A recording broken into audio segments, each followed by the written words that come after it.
we are going to be going through the Pokemon website. The Pokemon Presents aired earlier today, and they released a lot of new information about Scarlet and Violet that are coming out in November.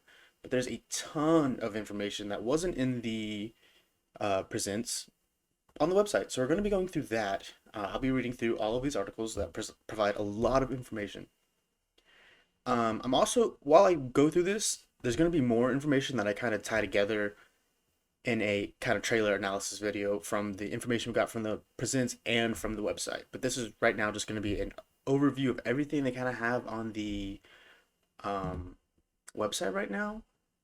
Because we got a lot of new information that's not really, presented in the presents. So, without further ado, we're just going to start with the news because there is a lot of it. So let's go. So I want to take a second and look at the map. I've grabbed the image and zoomed in a little bit. So I believe we'll be starting in this town. You can kind of see the school up top, I think, is where the school is located. It said the school was in the town in the center of the game. So I'm pretty sure that's going to be right here, just below this kind of treacherous looking mountain range. That'll probably definitely be an end game kind of situation. It'll be interesting to see what they do with that. The ice gym is obviously going to be up here, so we have a long way to go before we get to the ice types, which makes perfect sense. It's how it normally is. But it looks like there's 3 different directions we can go. From the center town, we can go left, right, or down. Although down kind of looks like, although the whole world is going to be connected, down kind of looks like one of the simpler, easiest routes to go to. So I'm thinking any tutorial or early game stuff is going to have us go south of town. And when we look at the Rotom map from our phone, you kind of see that tip of the map. So see here, this area looks like the bottom of the map. So they'll probably be sending us south first for some reason. Don't know why, but that's probably what we'll be doing early on if I had to guess. I was initially thinking maybe that's where the school was, like maybe this area right here was the school. And I mean, it still could be. That's a weird design. And maybe when it said the school was in the middle town, it meant it was around there. But I think actually the school is in the city, and we'll head south first for some reason before being able to go out left to right. That's just kind of an assumption from me, but I think this is a very interesting map.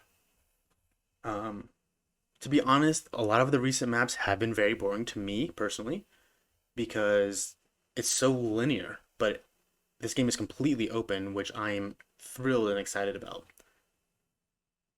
And I can't wait to explore. I mean, just looking at this has me almost giddy because, like, look at all the different terrains we'll be able to go through. Like, I'm so excited just to climb these mountains to see what's around. It's one of the things I loved about Pokemon Legends is you could just go and just find Pokemon. And, like, there were Pokemon I almost never saw in Legends because I just never stumbled across them.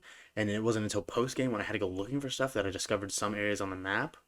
And so I'm so excited to be able to do that. And looks around here, it looks kind of like there's going to be a cave on the backside of this hill. And like there's just so much you can kind of start to look at on this map, like places you want to explore. I just don't think I've been this excited for a Pokemon game in such a long time. Like I just can't wait to surf and just see what's hidden around all this place. I'm going to have to like just look at this map and just take it all in and see what we can find because I'm just so thrilled about this. I'm just so excited. I don't really know if I'm just rambling at this point, so we're probably just gonna cut it here. I will look at this map and we will make something from this map later on, so stay tuned for that. But we'll get back into the news. Depending on the version of your game, the Pokemon that appear will differ. There are several differences between Pokemon Scarlet and Violet, and one such difference is the species of Pokemon that appear. For example, Larvitar and Stonejourner, that's its name, appear in the Pokemon Scarlet, while Bagon and Eskew appear in Pokemon Violet. So there we have 2 exclusives. There will probably be more, but these are, 2 of the first exclusives. We saw both of these Pokemon getting traded. Larvitar and Bagon were being traded in one of the earlier trailers in the first one, and then Eskew and Stonejourner I always want to say Stonehenge. SQ and Stonejourner were being traded in the most recent presents that aired today. So we'll probably see a couple more, which is good to know. I will be getting Scarlet. So these will be the 201 I will be running into. So if you didn't watch the presents, you probably should do that. I have a video up of it, and I'll also have an analysis coming soon. But as many people suspected, Koraidon and Miraidon do have different forms. I'm embarrassed to admit I did not initially see the tire. I saw the Miraidon's jet legs, but I did not see the tire on Koraidon until my friend mentioned it, and I was like, I really hope it's not a tire. I didn't really want them to be like vehicles, but I'm not mad about it. Looking at it now, it looks good. It looks good. So, um, they had kind of had to do it.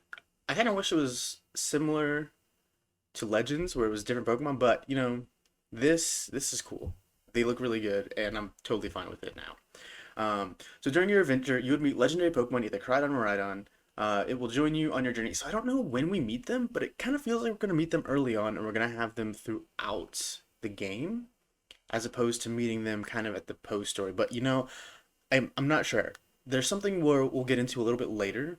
But there's kind of three stories. Well, this is something we'll get into later, but there's kind of three stories in this game, and I think getting Miraidon and Koraidon is going to be part of one of those three stories. So I think when you're able to unlock these two will really just depend on your play style and what you want to do with the game. But we'll get into that a little bit later. But it's not really said when you'll unlock these, but from the way it looks, it's kind of like an earlier on, and maybe you'll unlock forms as you go kind of a thing. But I'm not sure. It's not very clear yet. But there are a couple different forms. I'm not going to read all this. But you can see here, there's just got two. All these forms have names, by the way. Koraidon has builds, and Miraidon has modes. So there's the sprinting mode and the drive mode. Obviously, they're very similar. They're just kind of crossing the basic map, which looks a little funny. But I really like the animations for Koraidon a lot more than Miraidon because Koraidon is more animalistic, I guess. He has a lot more moving pieces, whereas Miraidon kind of changes forms and just kind of does his thing. He just kind of goes while Koraidon's constantly moving. But see, we have a swimming one, we have the swimming build and the aquatic mode, as well as the gliding build in the glide mode, where his little feather things turn into wings, and he kind of gets these like parasail, I guess wings that come out, the antennae. There you go. So he has twisted tendrils that turn into kind of wings, and he has antennae that turn into also wings. But so those are the different forms that we'll use to traverse Paldea. But you can see you can also climb. I'm not sure how the climbing will work too well with Miraidon. I guess it will be very much the same, but they didn't show it for him. And it looks a little more natural with Koraidon, I feel like. So in case you also missed it, another new thing they talked about was the kind of gimmick of this region, which is the Terastal Phenomenon. So we're gonna go through this one first, and then we'll look at the raids. So the new gimmick. the What is the Terastal Phenomenon? This phenomenon is found only in the Paldea region. It makes your Pokemon shine and glimmer like gems. When a Pokemon terastillizes, a Terra Jewel appears above the Pokemon's head like a crown, and the Pokemon's body glistens like a cut gemstone. So another thing that we're gonna learn is that there's different types of terrastilizing. You can see here the normal look, the grass look, the fire, and the water look, or the jewels, I guess I should say, that appear above the Pokemon's heads when they do terrastilize. But just because a Pokemon's a water type doesn't mean it's going to have a water terrastilization. As you can see here, a Pokemon can have a Tera type as well as its normal typing. Example, Eevee will have some Eevee will have a normal Terra type, but other Eevee can have a flying Tera type, We also see later on, yeah, different images of a water and there's a grass Tera Type Eevee that they showed in the presents, but I guess they're not showing it here, which is cool. We also are going to see a water Tera Type, there's a water Tera Type Gardevoir that they revealed. Um, so when you do Terrastilize, your Pokemon will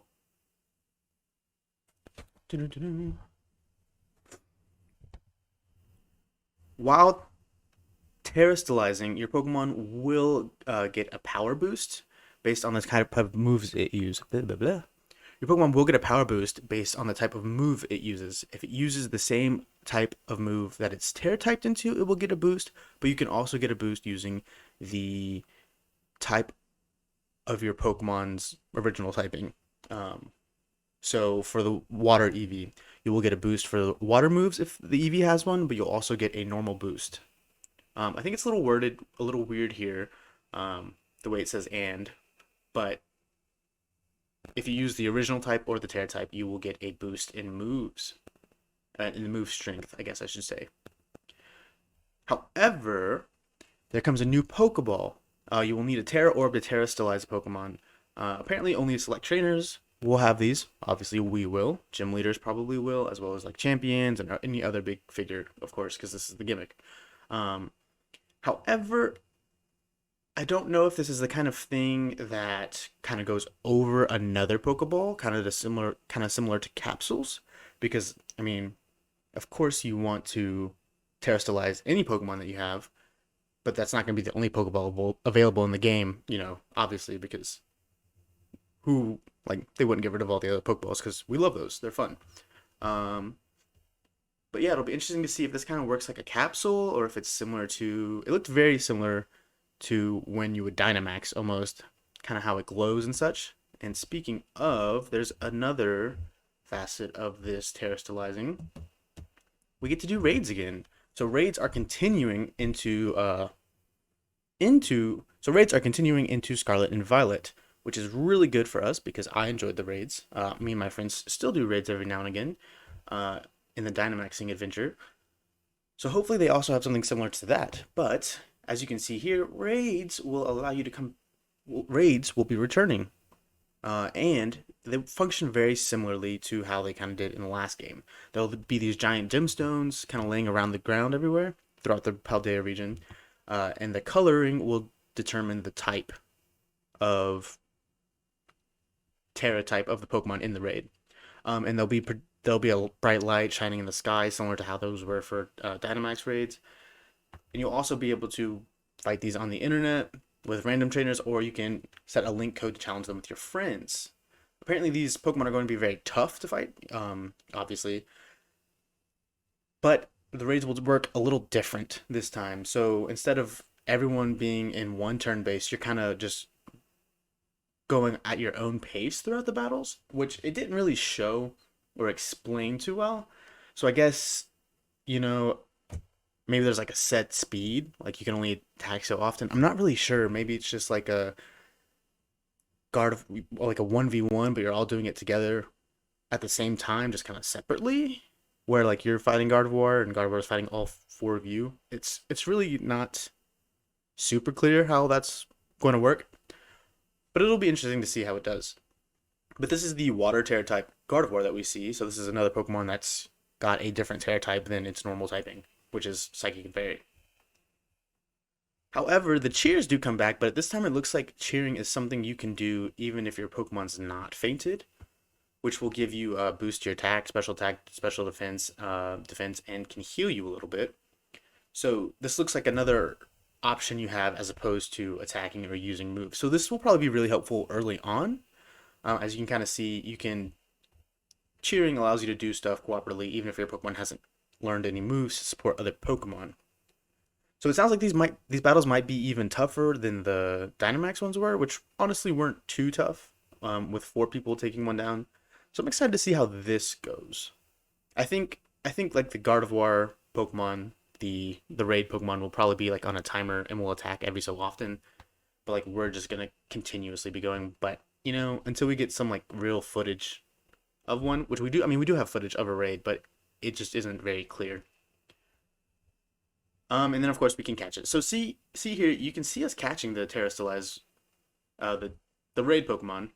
So here you can see us catching the raid Pokemon, but we're using normal Pokeball. But then I guess the Pokeball turns into or has the Terra Orb or the Terra Ball around it. Again, I'm not really sure, but it's probably not really honestly important.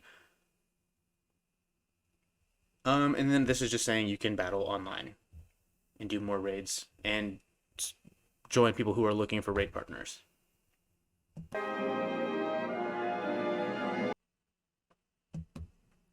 Before we move on from Terrastilizing, there is one thing to note that if you buy the game early, you can get a flying Tera Type Pikachu. I mean, which looks pretty cool. I mean, look at the balloons. Obviously, they love the flying Pikachu with balloons. I don't know if they did that specifically for Pikachu or if that's the only way to kind of show air or flying types. But you can get this early if you buy the game until before February 28th, which is a long time. That's like 3 months, 4 months to get the game or to get this Pikachu. So make sure you do that. So we're going to talk about the school. We got some new information on both the school, people who work there, and some other students here. So this school is located in the center town, which is the biggest, like the capital, I guess, of the region. And of course, the school is going to change depending on which version of the game you play. But we also get to see the people who run the academy. So here we have the director, which is Mr. Clavel. Maybe he has a more, probably Director Clavel would be a better name for him. But we also have Mr. Jacques, who is going to be our homeroom teacher. He teaches biology, and he's also doing research, but I guess differently besides Sada and Turo. We also have information on 2 other students. Here we have Arvin, who is an older student who does a lot of cooking. He's not a great battler, but he does cook, which is, good. And we also have Penny, who is apparently in our grade, but she's shy, but also always has this Eevee backpack. That's very important to her. So we can tell that she's probably going to have an Eevee on her team, if not multiple. I kind of feel like she's going to be one of those people with multiple Eevees. But I think it's pretty cool to be introduced to more of these people who work at the school. Apparently we're going to be running into a lot of these folks consistently throughout the stories. But they also kind of tell us a little bit about one of the main stories, or I guess the main story of the game, that's going to kind of be split into 3 parts. This treasure hunt that the Academy is going to send us on, this independent study, if you will, where we get sent out into the region to look for treasure. I don't think it's a specific type of treasure. I think treasure just kind of is a general term for the experience you have when you go out. But we'll be running into a lot of students, as well as taking the Gym Leader Challenge and running into a bunch of Terraform Pokemon. So one exciting thing to really talk about is this emphasis on the story freedom that you kind of get.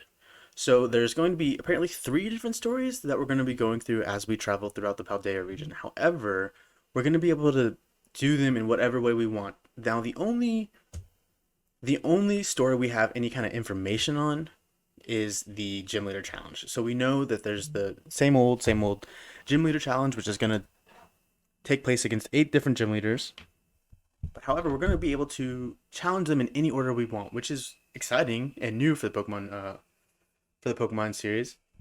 I think only the earlier games, I think, what was it, like Red and Blue had one of the most like diverse ways you could challenge the gym leaders. It wasn't as structured as many of the later games were. And then I think Diamond and Pearl, you could skip one gym leader and come back to her or something like that. For the most part, you kind of have to follow a route. But here you can challenge any gym leader in any order, which is going to be exciting. And they show off one of the gym leaders. Let's see, the Ice gym leader, Grusha, who's a professional snowboarder, who is now a gym leader at the Glacedo gym, who I suppose is going to be at the top of the mountain that we saw earlier on the map. And they also showed off a new Pokemon, which is probably going to be his ace, which is Cetitan, a pure ice type, which looks pretty cool. It's a Terra whale Pokemon, so it's a land whale. kind of dope. I'm not gonna lie. Probably won't train it, but it looks cool. So here's something that I missed when I was originally recording the video. It mentions that there's no set path to the gyms and that you can purposely seek out a stronger gym leader, or you can stop by a gym that happens to be located in a town you came across on your journey. So what this really does seem to indicate is that the gyms aren't going to scale, and instead that they're already set in some kind of order, or at least at some kind of strength level. And so we're going to not be able to necessarily pick. We can pick any order, but there's not going to be a strength that's going to match where we're at. That's a little bit disappointing to me, but I think it kind of makes sense with how the region has been laid out and how we can travel the world, with the ice area specifically being on the complete other side of the map from us, inaccessible from the get-go. We're gonna have to go around either clockwise or counterclockwise to reach that. It kind of makes sense that the ice gym is probably gonna be stronger and set to be stronger no matter what. I was hoping we'd be able to scale and do whatever we wanted to, but this is what it is, and I still think it'll be fine for the game. Not what I wanted, but something to note. We can still fight them in any order, but it's not going to be a scalable system, kind of probably what most people were hoping for. So once you complete the all 8 gyms, you will be able to take a test called the Champion Assessment. So I guess in this region, instead of being like the number 1 champion is more of a general rank of a trainer, which is cool, because it never really made much sense in the Pokemon games kind of canon how the champion thing worked, but I think this rank kind of makes a lot more sense in just a world building aspect. But we'll probably get more information about the other 2 stories later on. They probably have more to do with the treasure hunt, and I also think one of the stories is probably going to focus around Koraidon and Miraidon and like gathering them and figuring out whatever they have to do with the stories, as well as helping Professor Turo and Sarada, right? What's her name, Sarada? No, who's yeah, Professor Sada. Professor Sada. Added an extra R in there. And of course, as we go throughout the region, we'll be able to change our looks. However, in this game, you can also change your eye shape, your mouth shape, which just adds more customization. However, this website kind of makes it sound like most of the clothes will be based around our uniforms, which isn't something I'm super thrilled about. I don't love like the whole uniform look personally. But as long as we still have customization, it's gonna be fun and it's gonna be fine. And lastly, we just get another look at what we can do with our friends through the new kind of union circle feature, which allows us to play with up to 3 other people at one time. So we can raid, travel, explore the lands together, which is honestly the most exciting thing I think that I'm looking forward to in this game, is just being able to play Pokemon with my friends. I think the first time you were ever really able to do that was like in the underground of Diamond and Pearl. And then in Sword and Shield, it was nice to be able to see people around in the wild area, but if you were playing with your friends online, you wouldn't see them, which was always really disappointing to me. You could see them if you were using local wireless, but now you'll actually be able to just play with your friends and explore the world together, which I think is going to be awesome, especially in this open world that we have to explore together. So I cannot wait. I'm going to be so excited just to hop on and just jump into it with my friends. It's going to be a great time. And lastly, what everyone was waiting for, we have new Pokemon. They showed off 3 new Pokemon in the Pokemon Presents. So we're going to go over those guys right now. I've already done that in my Presents, but since we're doing a site tour and this is going to be a separate video, I'm going to go over them again. Cetitan, the Tera Whale Pokemon. We already talked about Cetitan because we saw a picture of him. I'm very excited to see this Pokemon. I probably won't train it myself, but it is a design that's grown on me. When I first saw it, I was like, that's a little off. It kind of looks like a Togetic to me, just kind of like the general shape, just round with wings coming out the sides. But obviously, it's its own thing with a very unique design that I do actually really like. I hope it has another form. I hope this is an evolution from something, because I would just enjoy that a little more. But I also think it's going to be a great standalone ice Pokemon. And hopefully, we saw the ice region in the top of the map. So the ice region is going to be in the top of the map. So hopefully we can get there easily. I'm kind of hope that it's not too. You're gonna be able to explore whichever way you want. So I think we'll be able to get ice Pokemon earlier in the game, which will be great because they're usually you can't get them until much later on, and usually they're tough to train at the start. To be completely honest, because they're built for later on in the games. So hopefully we'll be able to get some because I love training them. I just always have a full team by the time they arrive. But anyways, that's a ramble about ice types in general. So Titan need to have tough muscles to be able to support their immense bodies and physical attacks using their bodies and phys- So Titan need to have tough muscles to be able to support their immense bodies and physical attacks using their bodies have incredible power. They also migrate around the snowy regions protected by a thick layer of subcutaneous fat. The horn and upper jaw freezes the surroundings. So Titan have 5 hard horns. Among them, the horn on the upper jaw is able to gather ice energy, making the surrounding temperature extremely low and freezing the area around the Pokemon. So, so Titan is able to completely kind of freeze and lower the temperature of the surrounding area, probably to keep itself cool and protected. Although it's interesting, it also has thick fat, so like stays warm, even though it's making the area around it cool. Which interesting concept. We also have Fidough, which I mean, you can't like help but not get excited when you see a dog. I mean, look at this little guy. But he's a puppy Pokemon. He's a fairy type. Um, I don't really have much to say about Fidough. He's another food-based fairy type Pokemon, which is similar to Alcremie. I'll probably catch one, and if it's early enough in the game, I'll probably have him on my team for a while, but then he'll probably get boxed. I am excited to see if it evolves. I hope that it does. I also hope it gets a secondary typing when it evolves. Um, but I just feel like this Pokemon can't stand on its own. But when I trained Alcremie, it struggled on my Sword and Shield team, so it just ended up getting boxed. The same will probably happen with Fidough if I do pick one up. But this Pokemon has a this Pokemon has a moist, smooth feeling to it. Fidough's most moist. This Pokemon has a moist, smooth feeling to it. Fidough's moist, smooth skin has elastic qualities and is both firm and soft at the same time. When these Pokemon become excited, they intimidate their opponents by puffing up their bodies to appear bigger. Probably not at all intimidating. Its breath contains useful yeast. I actually think this is really interesting. I love the lore of some of these Pokemon sometimes. Fidough ferments things in its vicinity using yeast in its breath. Said yeast is useful for cooking, so this Pokemon has been protected by people since long ago. I think that's really interesting. I kind of hope, similar to Alcremie, it has different forms. Probably not though, but this is just me thinking, because like different yeasts have different qualities and people use them for different things like yogurts and beers and breads. That's just probably not going to happen, but that's where my mind goes when we talk about yeast. So it's a yeast ramble. And lastly, I'm so excited for this Paldean Wooper. I love Wooper. I don't think I've ever trained Wooper. I don't ever think I've trained Wooper or Quagsire on like a main team in any Pokemon game. But I just love the Pokemon. One of the reasons I don't train it is because it's a water ground type, which is a quadruple weakness to grass types, which are incredibly common. So I don't usually carry them on my team. However, this one is a poison ground type, which I think is so exciting. I don't know if we ever had one before. I think it's new.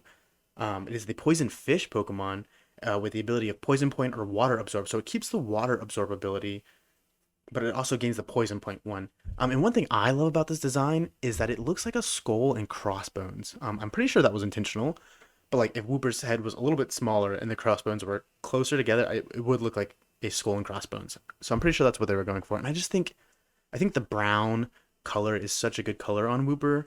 And the pink is pink purple is kind of reminiscent of its axolotl origins.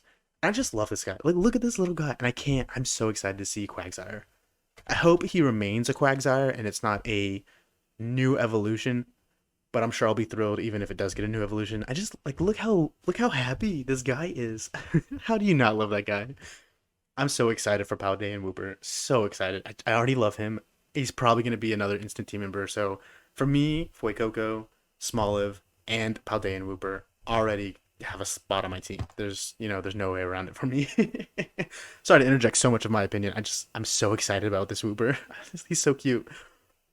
They live on the land and they cover their bodies with a poisonous film. In ancient times, Wooper lived underwater in the Paldea region, but it seems after losing in a struggle for territory, they began living in bogs on land. To keep from drying out while on land, they they began to cover their bodies with a poisonous film. Powerful poisonous liquid emits from their tough gills. These Wooper's gills have hardened thanks to the living on land for so long. Their bodies are heavy and they move slowly, but they can protect themselves by shooting powerful poisonous liquid from their gills. You may see poison Pokemon in areas where these Wooper live.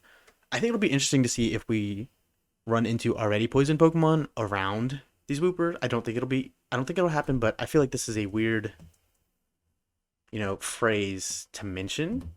Like it just feels like, hey, you'll see poison Pokemon in areas where these Woopers live. So I think that'd be pretty cool. Like if you see overworld Pokemon interacting with each other, even fighting potentially or something like that, as well as just having statuses because they live near the Wooper or some other kind of thing. Maybe Pokemon who aren't ice types but are in the icy area or close to like Cetitans might be getting frozen or something like that. I think that'd be really interesting. I'm not sure it's gonna happen. I don't necessarily think it's gonna happen, but this phrase right here just makes me wonder. That's it. That's all. And besides the fact that I'm extremely excited for Paldean Wooper, that's kind of everything to go through. Smoliv supremacy, love Smoliv. Big grass type guy here. So we've already gone over these people. We've gone over the Pokemon. That's pretty much it. We're just waiting for more information. The games come out on the 18th of November. So we only got like 3 months left to go, you guys. All right, and with that, I think we've covered everything that really needs to be gone through on this site. Like I said, I'm going to be looking at the map, and I'll probably make a whole video just based on the map and where I want to go and like what Pokemon I think we might be able to see there. I'm going to have a trailer analysis where I'll go over, put all this information and kind of like have my thoughts on a lot of things coming out probably tomorrow or the next day. I'm also going to be talking about all the Pokemon we can find. We have a ton of old Pokemon that were shown off in this presents, and so it adds to the already pretty big list of Pokemon that are coming back. So we'll be going over that and kind of putting pieces together just to see what this game might be about. So if you're interested in that, stick around, and we'll be having more videos coming out later this week. So I hope you guys have a great day and take care. And I'll see you all November 18th.